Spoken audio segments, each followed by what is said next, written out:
Artes converterase nun dos grandes epicentros do folclore galego coa celebración do Bruón Folfest, unha foliada que terá lugar os días 8 e 9 de maio. A terceira edición do festival, organizado pola Asociación Cultural Os Liantes coa colaboración do Concello, segue medrando e aposta por consolidarse como unha cita interxeracional que pon en valor a música e a cultura tradicionais, ademais de levar a cabo a actividade festiva ao rural. Unha aposta que, nos, en este caso, en esta terceira edición, tanto a Concellería de Cultura como a Concellería de Festexos, fixemos unha aposta importante por apoiar este tipo de eventos que nos parecen uns eventos importantes para a cultura e a música tradicional folclórica galega. Será o 8 e o 9 de maio no Centro Recreativo de Artes. Pero antes da gran cita de maio haberá un adianto. Este sábado 28 de marzo celebrarase unha foliada na carpa de usos múltiples a partir das 7:30 da tarde.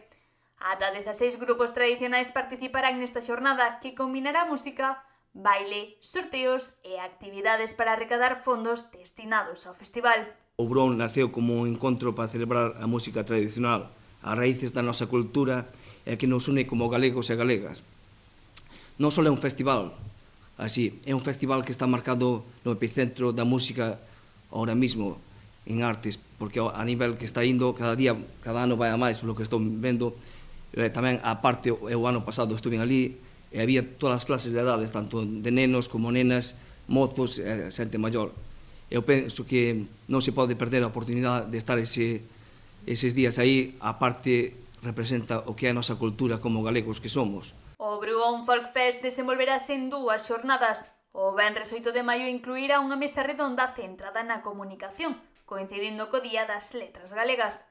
A música será tamén protagonista cun gran concerto colaborativo de artistas locais.